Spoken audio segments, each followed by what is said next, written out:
Hey, welcome back to A Strong Recommend. It's just a podcast where we talk about stuff that you should maybe waste your time on. I'm your host, Alex Ecker, and go ahead. I'm your host, Alton Lee. Yeah, so you might have seen in the beginning of the title here, we're going to talk about Spider-Man 2. There should be a link in the description, kind of fast-forwarding you to that spot of the episode if you're interested in only that. We take the first half to talk about stuff that you should waste your time on. So, Dalton, uh, with that, what do you got, bud? Yeah, so my other thing to discuss today is The Outer Worlds, which, boy, it's actually been a while since I finished it, but Yeah. we'll see how much I can remember about what I liked about it and what I didn't. Um, you're how familiar are you with the game? You said you watched your wife play it, but didn't really want to play it yourself. When I said I watched my wife play it, um, I was watching her while I was doing something else. Mm-hmm. I don't know what it was I was doing, but I know that I was doing something else while she was playing it. She's like, Mm-hmm. "Man, this game is great. This game is great." And then like 2 days later, she's like, "Wow, it's already over." Um, Yeah, so I don't know. it does have a bit of a reputation for that. That was a major complaint was, it's from Obsidian, so kind of a successor to the better Fallout games, and with kind of the aesthetic vibe of Borderlands. And I don't think it did a bad job at simulating that, but people were disappointed with it being pretty short for the genre. The genre Yeah, being a Western RPG. Um, that said, I didn't really care, but I bought it, a year and a half or something after release, so I didn't pay $60 for it. So if I didn't pay sixty okay. dollars for a game, and you could pay even less, I think it's on Game Pass. Who really cares how long it is if you're not spending $60 on it? So I don't really see that as a Yeah, downside at all anymore. I mean, I would have at the time. Also, I kept seeing people describe it as being like, oh, it's only 12 hours, it's only 20 hours. And sure, you can pull that off, but those people were kind of skipping a lot of the side content. So yeah, yeah, a lot of it depends on how you play the game. And I guess that's true of any Western RPG. Uh, yeah. Maybe a lot of Absolutely, I agree JRPGs with too. Is that. it depends on how thoroughly you want to do the extra stuff. I'm having that with Cyberpunk right now. It's a pretty short game if you don't want to do the side stuff, if you want to rush through it. If you want to do everything, you're going to be there a while. And I don't know. I, for one, appreciate that flexibility. Um, I did have some issues with the pacing at times, though, because I felt like once the game started dropping side content on me, like once you kind of Hmm. get through the prologue and learning the game and some story stuff that you kind of have to do right away, I felt like it dropped a million side quests on me at one time.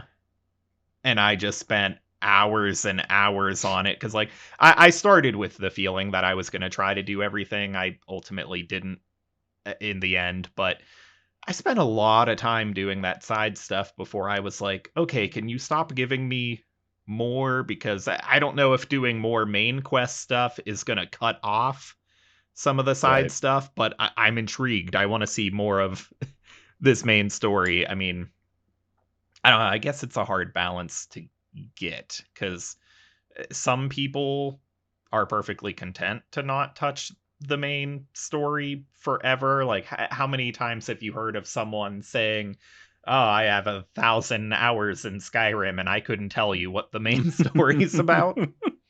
Yeah, So I guess it's hard to get that right for everyone. But I don't know. I was enjoying the main story stuff. The side content wasn't awful. The side content does a lot to like flesh out your companion characters. You can basically always have another side character or two following you around on missions, and they'll kind of influence the dialogue of what's going on in that particular scene. Or you'll have quests that are specific to them. Um, Yeah. so they'll have their own backstories or family issues or issues with the society they're coming from, where it's, you're going to need to take that side character to this area to handle this problem of theirs. And it's cool to have those opportunities to flesh them out and turn them into real characters and not just like gun carrying vessels behind you. But Okay. also, when you're doing so much of that in a row without contributing to the main story, I mean, I started to get annoyed. And then when I did decide, okay, screw it, I'm going to jump back to the main story and start focusing on finishing this, all of a sudden I got through it in no time. And I was left sitting there going, oh man, that was actually really short in retrospect. Maybe I should have just Right. kept doing side stuff forever. So I wouldn't say it's a problem that the game lacks content. I would say it's a problem that so much of the content is side Optional. content. Y- Yeah. yeah, it's kind Hmm. of uh, if a game can have a better ratio of like things that really matter. Hmm. I don't know. It's difficult because on one hand I'm praising that like you can kind of control how much time you want to spend with the game. If you want to rush through it, you can rush through it. At the same time, if you don't do that and more of the content is important, then Okay. I'm more inclined to enjoy more of the content. So maybe there's no right answer there. Maybe I just don't know what I want. This might be the first game of the genre I ever finished, to be honest. Oh, really? Maybe that's just because it's so short relatively to the Well, let me others. ask you, what exactly are the side quests? Are they kind of like fetch quests? I Like, hey, mean, run here, shoot some stuff, come back, get a yeah, but thing. I would honestly argue that every quest in every game is a is a fetch quest at the end of the That's day. fair. Because I mean, the way that I look at it is like Skyrim did it really well, where, um, aside from the main story, like my favorite part of the game is doing the Thieves Guild quest because Mhm. it's somewhat fetch questy, but like it actually does something to make your life a lot easier. Mhm. Because like you go from being in the Thieves Guild to the Nightingales, and then you get like the master key Mhm. that you know until you return it, you can Yeah. use it for any lock in the game and not have to worry about lock picks ever again. Mhm. Um, but like there's advantages in certain aspects of that game where like it gets you rewarding stuff that you can use for the rest of the game. Yeah. Whereas I don't know how this game works, but I'm assuming because I've really paid attention to the art style and it reminds me of Borderlands. Mhm. And when I think Borderlands, I think gun collecting simulator, and it's just about getting the strongest gun, and that's the only thing that's getting you through the game. I mean, Yeah, you're not really rewarded with like weapons that are fundamentally different than other weapons mhm, instead of being stronger. But there's, even if the benefit is just experience to keep leveling your character, I mean, there's mhm, still stuff like that. If you're able to level more, you can unlock more skills for your character. So, like, one reason I don't jump into this genre too often is that when you start these games and you're not already very familiar with the character creation in terms of like skills yeah, and attributes and whatnot, if you don't already know the system, it stresses me out. And I will frequently just kind of match everything, just put the same points into everything, which works mhm, when you're playing like Tony Hawk and there's like 10 stats to choose from. But when you jump right, into right, a game like this or Fallout and there's a million attributes to come from to put points into, you don't really have that same option anymore because you're going to end up putting like 1 point into everything. So yeah, in this case, I just actually picked a few things and I didn't look up what people recommended. I said, I'm just going to go for it. And I didn't put anything into combat, any kind of combat related skills. I put everything into like social skills and like stealth kind of stuff, like pick locking and hacking and that Hmm. kind of thing. And I was having a blast actually trying to like, strategically play the game that way. I was having a lot of fun, like realizing that, oh, I can, get myself around this combat encounter. Uh, if I hack my way into this computer to get a code or, lockpick Right. my way through this door. And then eventually, the combat starts to get a bit challenging because I'm not putting any skills into it. If I keep doing these side quests so that I can keep leveling and keep getting more skills, well, now I can start to fix my combat issues. Right. Right. So I kind of maxed out that stuff I wanted to concentrate on, pretty quickly, like halfway through the game. And then, okay, combat's starting to get a bit hard. But if I do this side content, now I have enough skills to distribute and like make combat a more viable option. So Hmm. you change your gameplay in that way if you choose to keep doing side content. Not to mention, quite a bit of it, even if it is ultimately a fetch quest, like quite a bit of it does things to flesh out your side characters or to do some world building. Right. Uh, the main quests, this is the kind of game that markets itself on like you making decisions that actually matter and impact the universe around your character.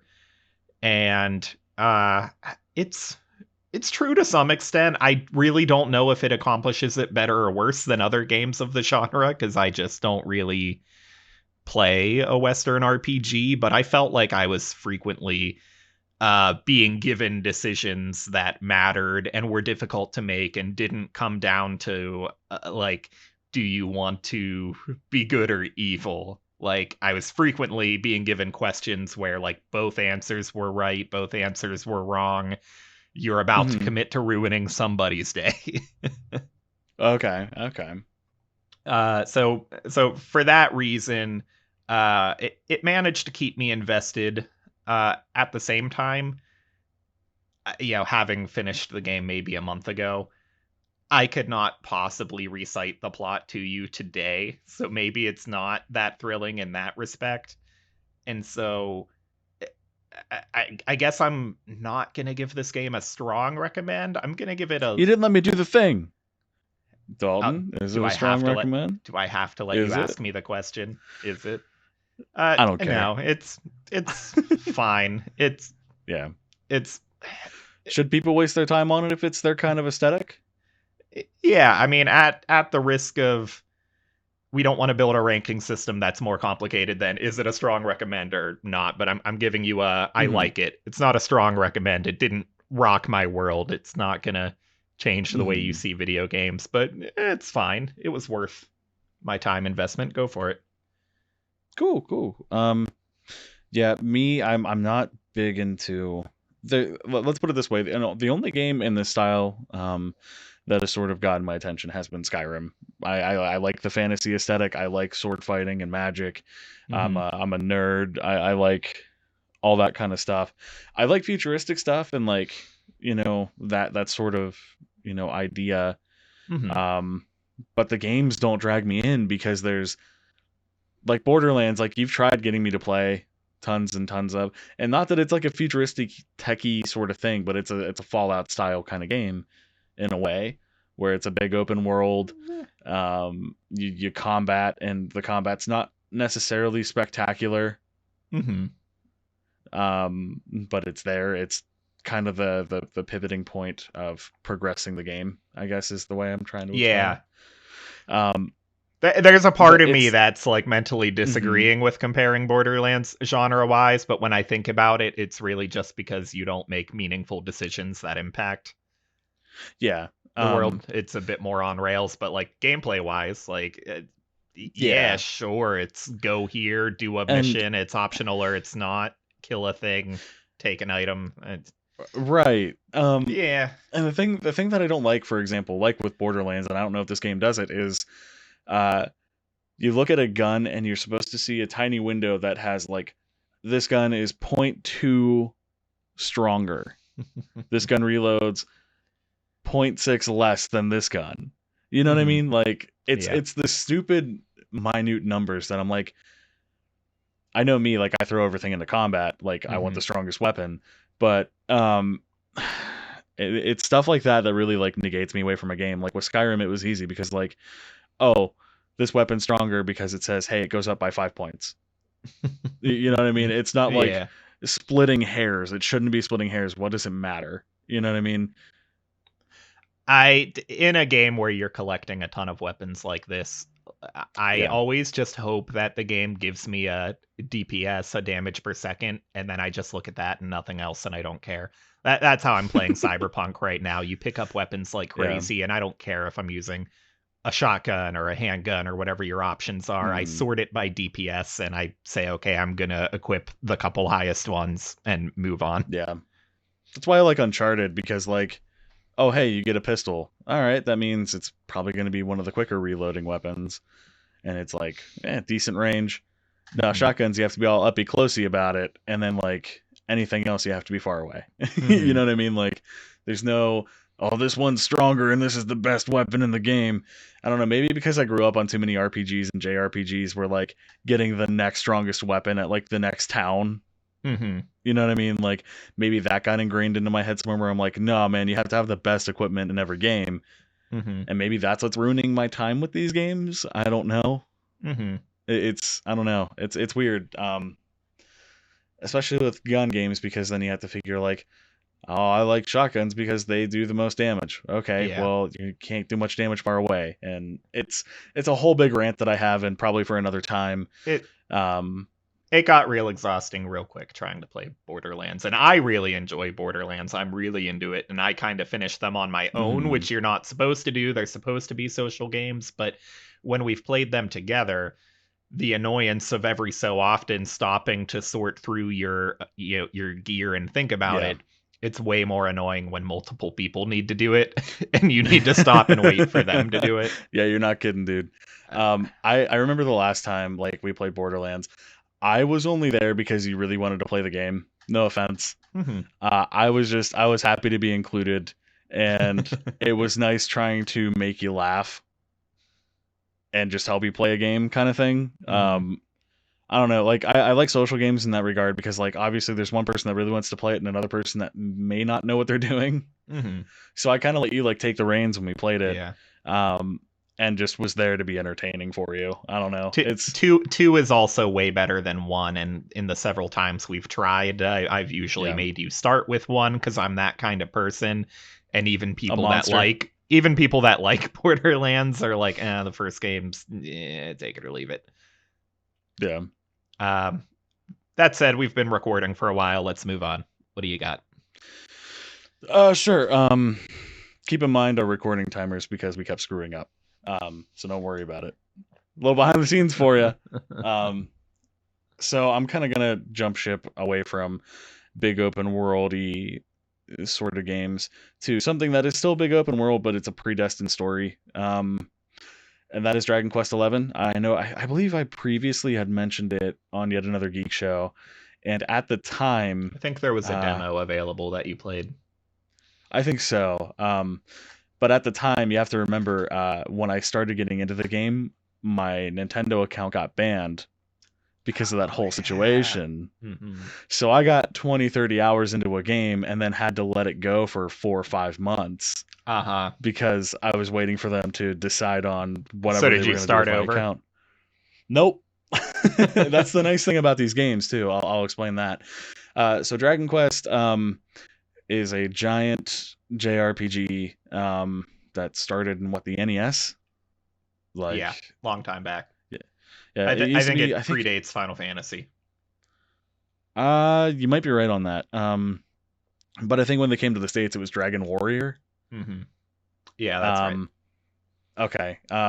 So they started out as Dragon Warrior, and then eventually started getting a little more following, in the West.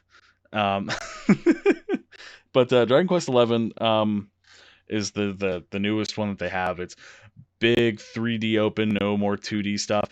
unless you're playing the Switch and you can play the game in 2D, which I don't. I kind of don't want to.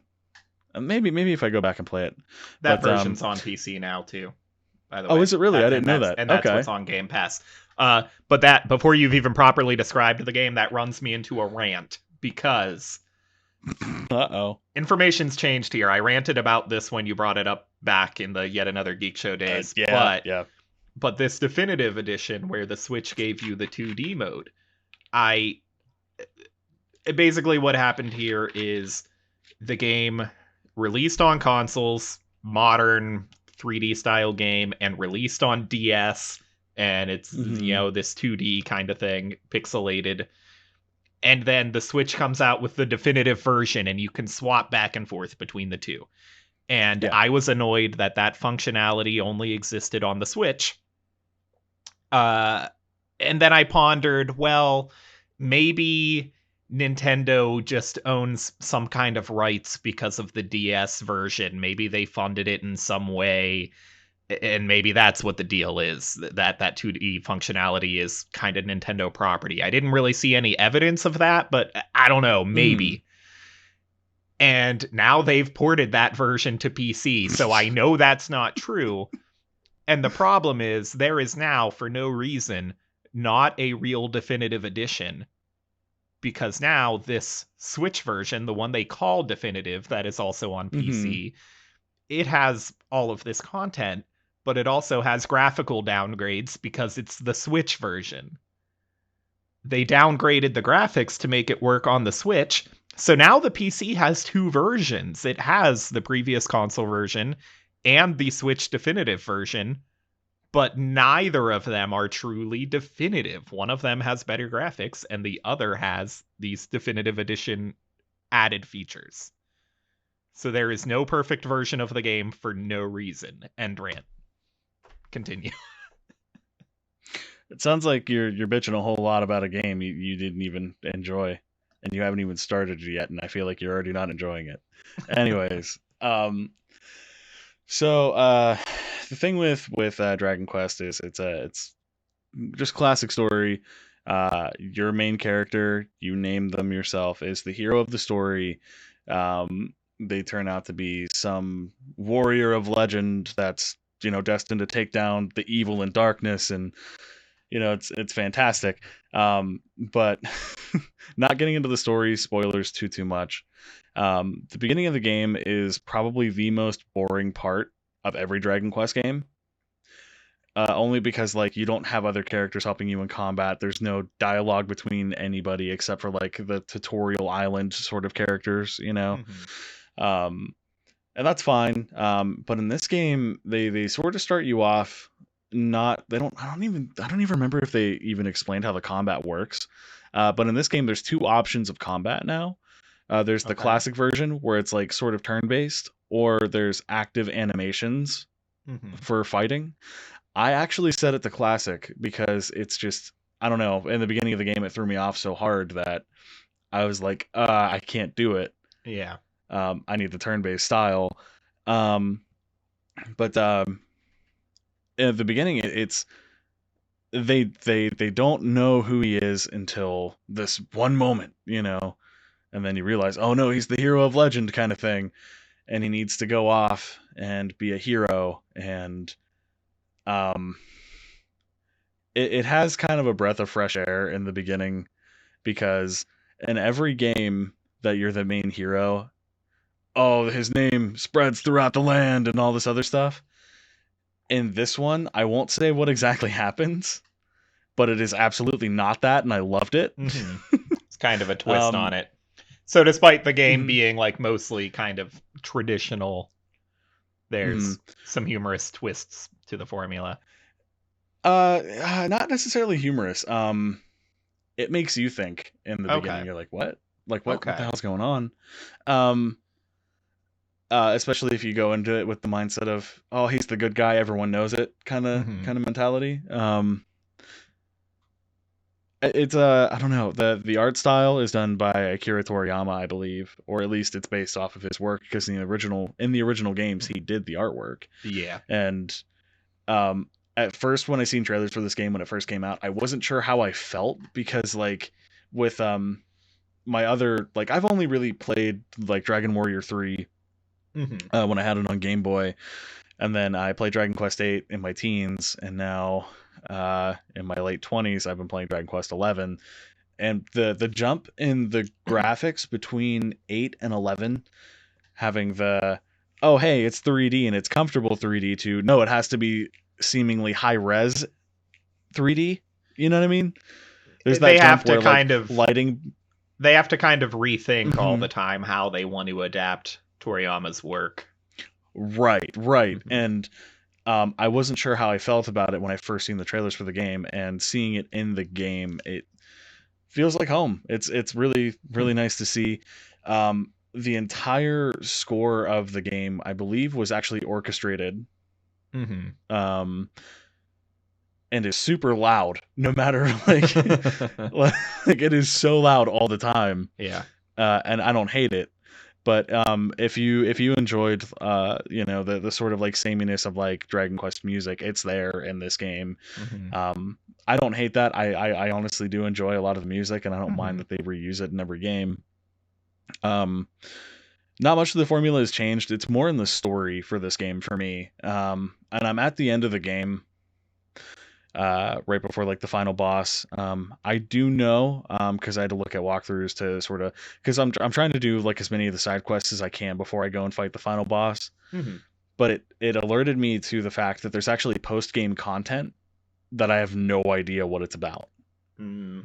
Or how Um, worthwhile it is, or right. So I Mhm. don't know if it's gonna be one of those things where I'm like, oh yeah, let me go ahead and check this out, Yeah. and you know what I mean? Like, oh no, I just wasted my time by beating the final boss. The game's over. What am I doing?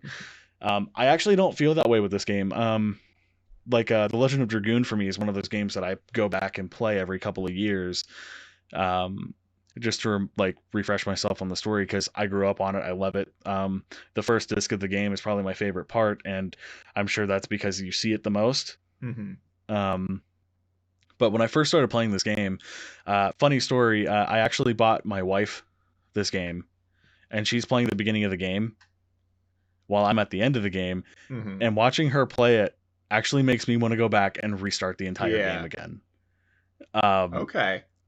and like, I don't know, I'm actually like excited at the thought of reliving the experience again without having Yeah. like a few months gap in between because I Huh. got banned. Um, I don't know. There's something about the Dragon Quest games for me, and it could be the I've been motifs of the music and craving wanting to start the Final Fantasy VII remake all over again since the moment I finished it.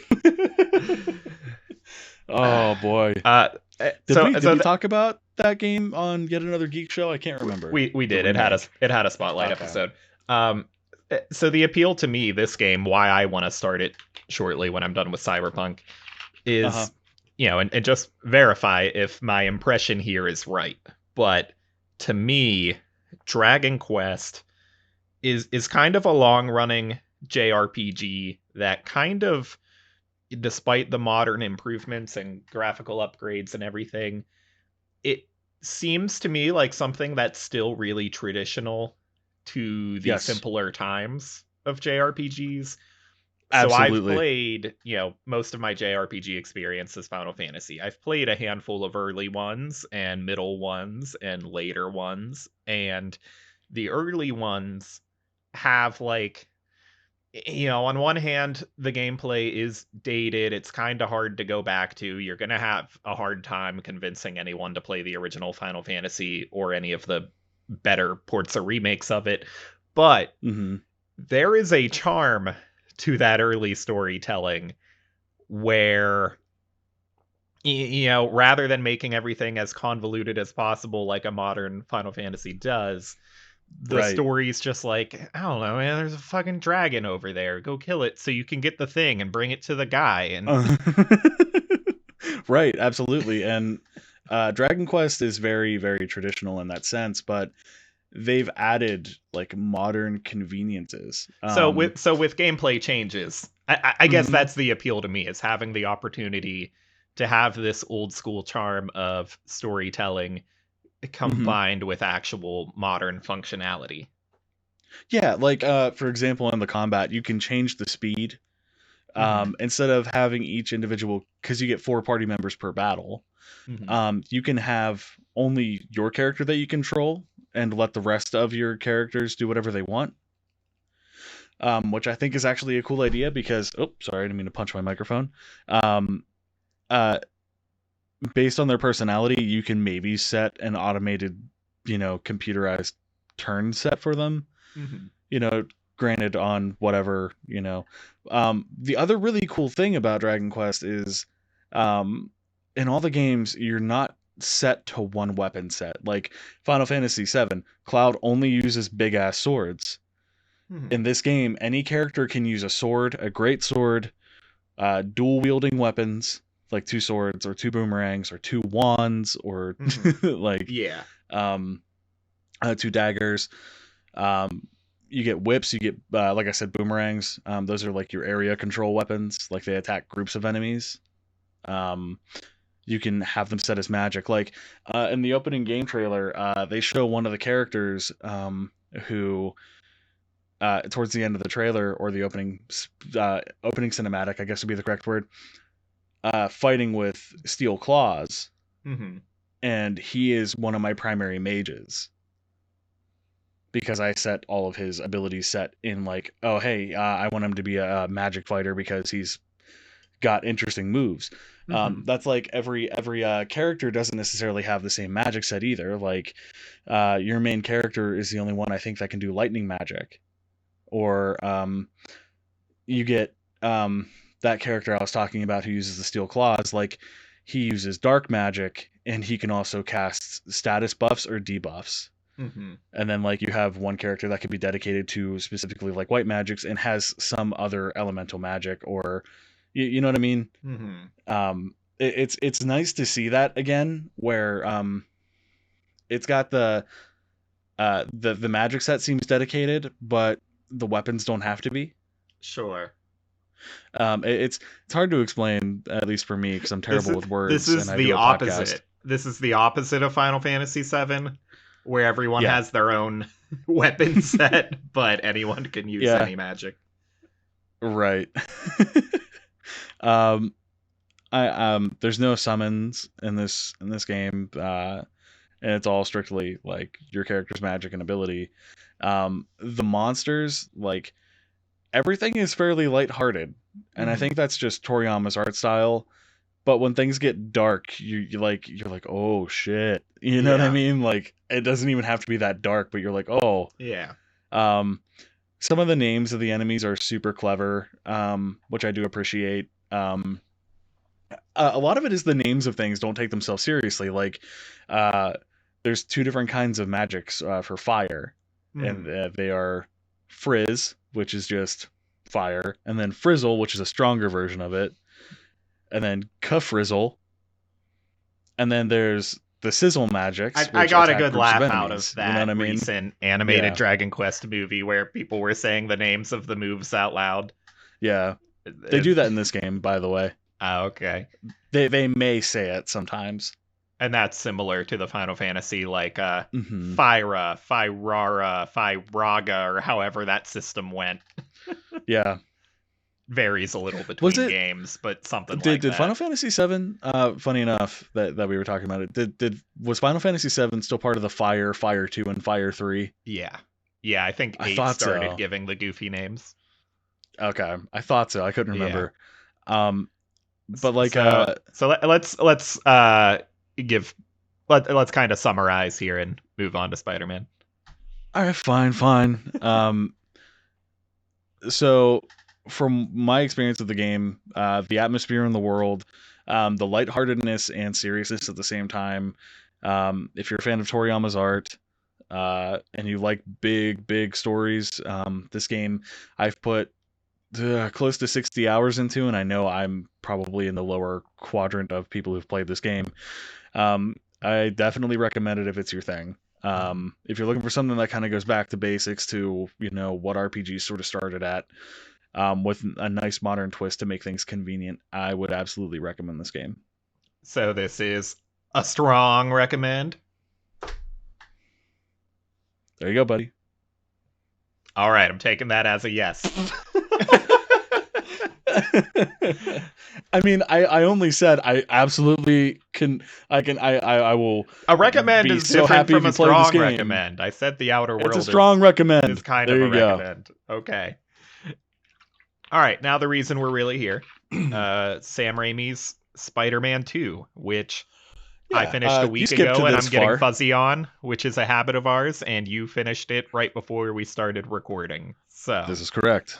when was the last time you had seen Spider-Man 2? Oh boy. Probably about 2008 at the latest. Wow, okay, I a would good say about while back. 2008. Yeah, so it's been over a decade since I've seen this movie. Good, yeah. Um, I guess I was still, also it's been many, many years since I've watched these, Many, and I many. kind of remembered I'm aware of the reputation this movie has as one of the better comic book movies. And I couldn't really think why in my head, like, what is it that people really loved Mm, about this?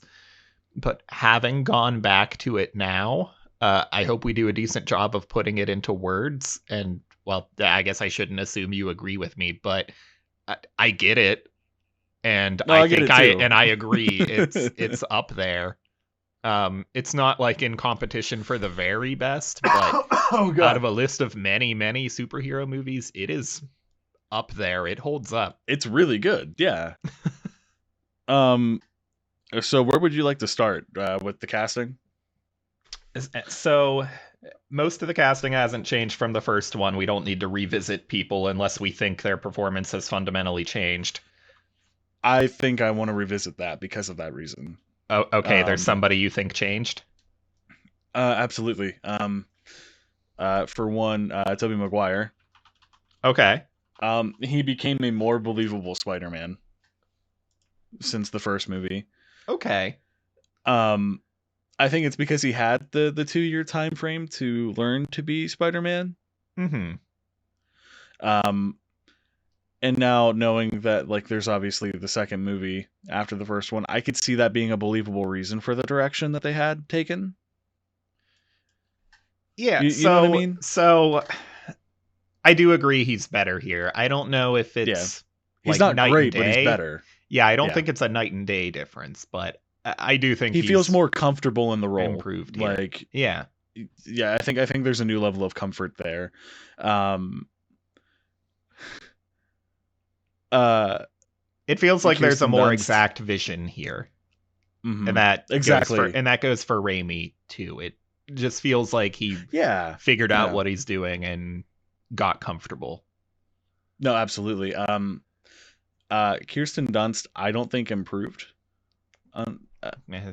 Take it or leave it. It's, Kind of the same. And I don't know if that's because of Sam Raimi's direction. You know, you reminded me that he was a fan of like 60s style movies, and the damsel in distress kind of thing is still there in this movie. It's not. The envelope isn't as pushed in this movie, if that makes sense. okay. But I don't know. There was a lack of enthusiasm for the character for me. I don't know. Sure. She's just ultimately still a plot point and not Yeah, chip on her shoulder the whole not a entire real time kind character. of feeling, and yeah, right. There's a lot more Jameson here, and I love J.K. Simmons in this role. It is J.K. the best Simmons. Not that he improved in this movie because he was already perfect in the first one, but I think they kind of saw the reception to how much people liked him in the first one and decided to really up his screen time. And I think the increased screen time here does a lot to like his legacy. Like people would have loved him either way, but if there wasn't so much more footage here, people might not talk about him in quite the same way. Like he's completely that's true, irreplaceable. So that was a good move to have a lot more of him. yeah. James Franco is still fine. They're moving in a direction. It's take it or leave it. Yeah, I'm kind of the same. There was the classic line from when Spider-Man for the PS4 and Red Dead 2 came out, and it was like when Red Dead 2 comes out for PS4 users, and it's like I have nothing left except Spider-Man. And as soon as I seen that line, or as soon as I heard that line when I was watching the movie earlier, I started cracking up. I had to explain it to my wife because we were watching the movie together. I don't like Vengeful Harry. Like his performance or the decision to go that route? The performance, knowing it might be because like my view of James Franco is sort of like stained in like Pineapple Express and you know what I mean? Yeah. What's the movie? Him and Danny McBride. Your Highness. I haven't seen like that movies. One. You've never seen Your Highness? No. Oh, I've seen a lot of James Franco, not that one. Okay, well, you got to watch that one. It's pretty funny. I wasn't expecting my dad to laugh about a dick joke, and it was from that movie. Let's put it that way. And he was the one who brought it up. Like, I just said, "You ever see this movie?" He goes, "Yeah, the part with the dick was so funny." I'm like, "What? Like, what? Who are you?" But I don't know. It's all right. So James Franco doing dark. Fine. So okay. So far, maybe it's a little weird that we started out with super high praise. This movie's great, and then went on to just kind of meh a bunch of actors. But the big one, the addition of Alfred Molina as Doc Ock, that's kind of the big thing here, right? That's kind of what makes the movie. And yeah, that's I really kind like of Doc Ock in this movie.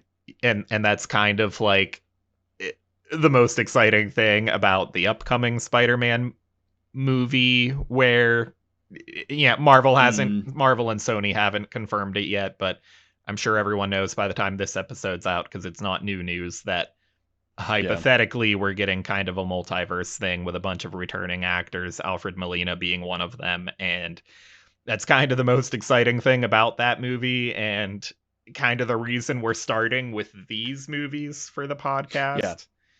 And his performance still holds up, and he's still one of the greats. Yeah, he's really good in this movie. I don't feel like I hear people say his name enough, because like I just had to look it up just a minute ago, if you noticed me typing, because I didn't remember it, because people say this movie's great, but when you ask about like great comic book movie villains, I feel like I get like Heath Ledger's Joker or like Thanos, but I never really hear Alfred Molina's is Thanos really a bad guy?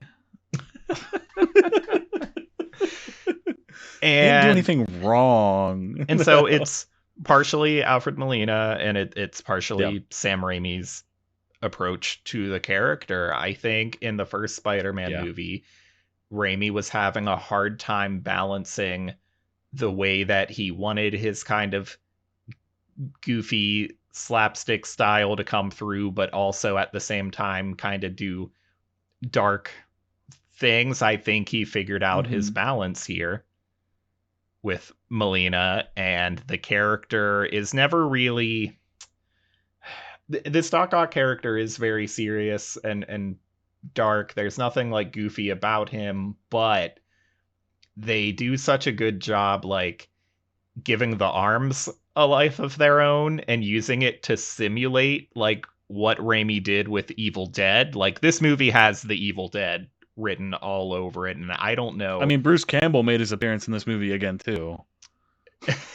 Yeah, so bringing him back again, and just I don't know if you know the Evil Dead movie. You know who Bruce Campbell is, but like, did you actually see the Evil Dead movies? I only seen the remake. Yeah, not the same thing. They feel so much like this. Like, any scenes of the arms terrorizing people, it just feels ripped right out of Evil Dead, minus some blood, I guess. Remind me about the arms, okay? when we get to our scenes that we want to talk about, because I have a point that I want to make, and it's a nitpicky thing, but Nah, I guess I'm ready to go there because this was really the last actor to address. okay. Well, speaking of like the cinematography and stuff, the little zoom ins in certain spots when like you would hear Doc Ock's Raimi. arms like flinging up the through the walls of the buildings. Yeah. My big thing is there's the scene when Doc Ock delivers Spider-Man to Harry Osborn, Mm-hmm. and you hear the dun dun dun on the walls, Mm-hmm. and then he just sets him on a couch. Franco opens up a safe, grabs the tritium, which is a real element, by the way. That's a real thing, but not how they use it. That's another little rant I have about this thing. And it like takes the camera off Doc Ock for a second to look at James Franco, Mm-hmm. and then it like 2 seconds later looks back at where the safe is, and Doc Ock is gone. Mm-hmm. And he somehow silently made his way from the safe to going back down the side of the building by the next time we see him. Oh, This dude is not quiet. Like, he's not quiet throughout any part of the movie until it's that one shot, and that did not make any sense to me. Mm-hmm. Um, Okay, well that's a pretty serious nitpick, but yeah. sure. Uh, there is one scene that I really do really praise. The scene, excuse me, the scene when he kidnaps Aunt May and they're doing the fighting on the side of the building. Mm-hmm. There's just that one moment where all the music stops and they're both falling, beating the hell out of each other. Mm-hmm. That scene was awesome. It just yeah, it like harkened back to the intensity of the movie and like what's really kind of like at stake here. Both of them on top of an innocent bystander. Mm-hmm. Like not having the theatricalness of it really kind of intensified that one particular scene. This movie got a lot more brave about the CG, and like sure, sometimes you kind of see the seams, sometimes you kind of forget that you're watching some dated CG just because the choreography is working so good anyway. And it's yeah, absolutely. I don't a lot of the times, like when I look at a movie from this era, I'm like, ooh, maybe they should have been a bit less ambitious because this brave thing's not really working. But in this one, the action is done so intensely that like I don't really care that I can see the seams in it. I'm still just watching it and going like, man, the like whoever helped choreograph this, and how in the world, like think about it, if you're a fight choreographer or just an action sequence writer, I don't know what word you use for that. Like if you're someone who's involved in these kind of scenes and somebody says to you, I need Spider-Man to fight Doc Ock. Like where do you begin? But they nailed it, and even though you can see the seams and yeah, you can kind of tell you're watching two CGI characters fight each other, you don't care because it's just done so much better than most superhero fights. And maybe it doesn't all come down to like just skill in making it. Some of it might just be like the characters involved. Like if someone today was using Doc Ock, like maybe we'll see them do something more impressive. Just it's an interesting set of opportunities to bring in. But there was certainly a lot of skill here that really pulled it off. And like that fight sequence, and then like taking the fight to like the train sequence, like okay, I like want to talk like about the train sequence, like the end of it, the kind of closing, like the the New York citizens carrying his body along, like that's kind of cheesy today. Like I don't really like that part of these movies. This whole pretending that New Yorkers like each other or something. that doesn't super work, but the action up until then and a little bit after, because they have their moment and then Doc Ock kind of laughs it off like, you're gonna have to go through me, okay fine, shove. And like it's also good. It's more thrilling than most of the superhero movies I've seen since. I mean, the dialogue before Doc Ock to me was really good in that scene. when they are kind of crowd surfing him, and like the old dude looks at him and says he's just a kid, Mm-hmm. and like they're like all Oh kind of yeah, like that's good. realizing like, oh shit, yeah, like this dude's not even as old as my son, Mm-hmm. I really dug those little bits. And then when Doc Ock came in, I actually genuinely got annoyed for just a second because I'm like, oh, this is really good. Mm-hmm. And then Doc Ock comes in and I'm like, fuck. Like Yeah. oh man. So can I ask, did they ever make a practical set of Doc Ock's arms for this movie? They're practical most of the time, I was just because which they is look why they look so so good. good. Yeah. Because I'm like, there's no way the CGI of the time could have pulled a They lot of this off. yeah, they look so good because they are practical, and basically it's puppetry. There are people handling each of the arms Hmm. where they kind of have like, I don't think they're grabbing it with their hands, but they're kind of using a stick to grab them and move them from a distance, and then they're just kind of getting Okay. CGI'd away. So instead of using Right. CGI to add the arms, they use CG to like remove people that are manipulating the arms. Okay. And That that makes sense. allowed them to look so real and allowed them to have so much personality. And I do worry that if they're actually bringing him back for this next Spider-Man movie, I kind of worry that they're going to go the full CG route, because I'm not someone who hates CG. I see so many people Mhm. say that like, oh, these It was just comic book. done really well here. Yeah, I mean, I Yeah. hear so many people say like, oh, I hate all these comic book movies because they're just these big CGI messes where it's like, it a so many of these things can't be done any other way. Right. Like, try to give me an Avengers Endgame with minimal CG. You're not going to do it. And B, I think a lot of people underestimate what CG is really capable of, because they'll like look at the Hulk and be like, "Oh, that's obviously CG." Like, no shit. But at the same time, they won't notice that in a movie where there's not obvious effects and action scenes, they might be watching just, I don't know, some historical period piece drama and have no idea that there are entire scenes where everything but the actor is a green screen Mhm. with CG, and they just didn't even realize it was capable of what it's doing. But in this case, if you can do it without CG, and this movie proves you Right. can, do it without the CG. I'm Right, really exactly. worried they're going to screw that up.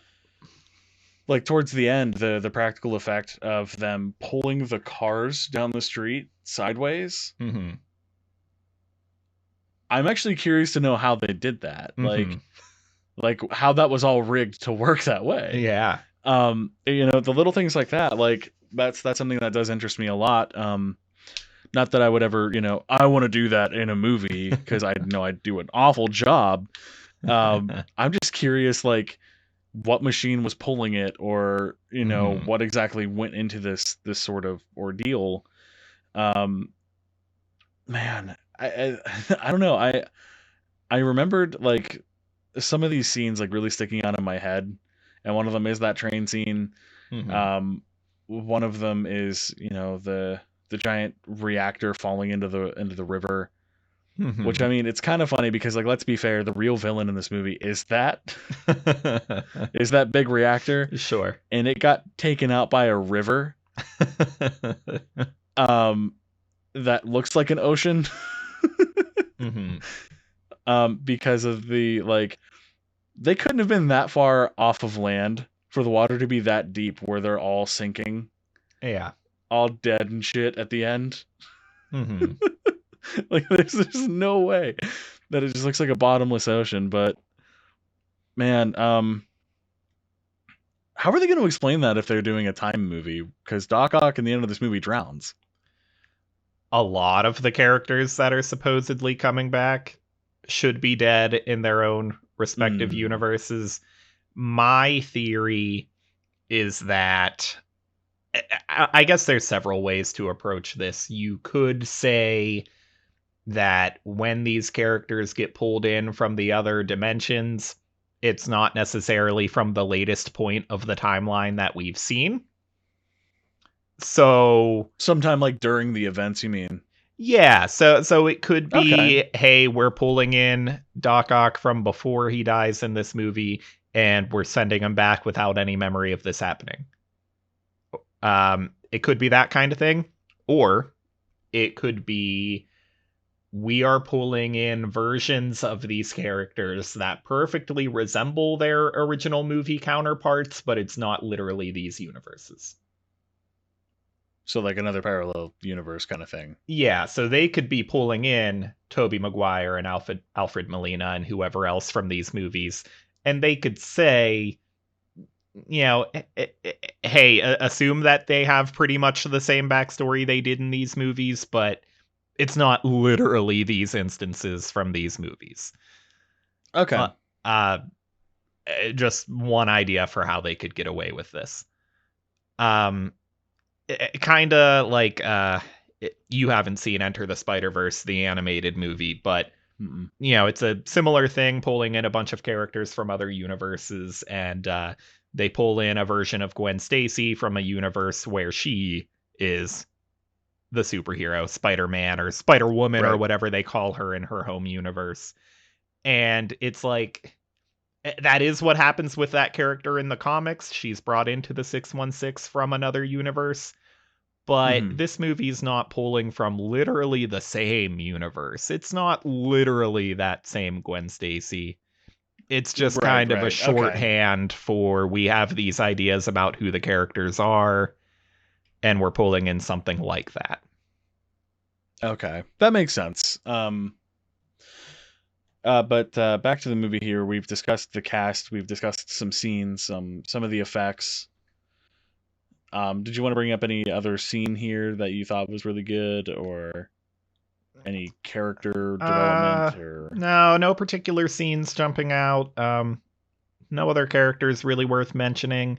The music is, I would say, the same things we said of the first one. It's Danny kind of, Elfman again? Yeah, yeah, Danny Elfman just kind of, um, he does I mean, good. I don't want Like, to I don't want to shrug it off and say it's not a big deal, but I have nothing to add after the first movie. yeah, He didn't yeah, do anything fundamentally different here. He did more of what he was already doing, and it works, and it's classic in a way that like makes this movie stand out from current ones, not in that it's like better, but in that it's a different approach.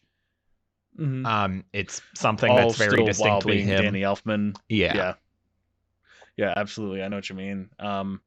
There's a lot of theatrical element in his music, especially in these movies. From what I can see, where like it's hard to explain, but like theatrical, like big band, Triumphant, suspensey, heroic, triumphant. Yeah, kind of campy. yeah, He's kind of doing the hmm same thing Sam Raimi's doing. He's trying to yeah, balance these like dark Batman kind of vibes at the same time as doing yeah. these like silly 60s superhero kind of vibes, Right. trying to do camp and dark at the same time, and it's working. They're both He's the nailing it. camp champ. Yeah. There you go. So I know we're going to be moving on to Spider-Man 3 in the next one. Oh, excuse me. And I'm just going to leave it with this. I have nothing really else I really have to say about this movie.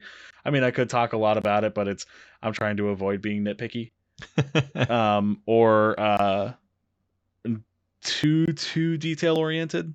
hmm I'm trying to swipe in broad strokes here. Um, Moving on to Spider-Man 3, I'm going to leave my impressions as it stands now because it's been over a decade since I've seen that movie. Oh, sure. Um, I remember not liking this movie. I remembered liking the second movie a little bit, but I remember not liking this movie a whole lot, like the hmm third movie. Yeah. Um, and I'm going to let you know now that might be partially due to the Xbox Spider-Man 3 game because that game was awful. It was so bad. Never played the Spider-Man 2 game. Don't know why I Spider-Man didn't, games but were mostly awful until the Insomniac versions. Yeah. There are exceptions. I believe people really liked Mhm. Spider-Man 2.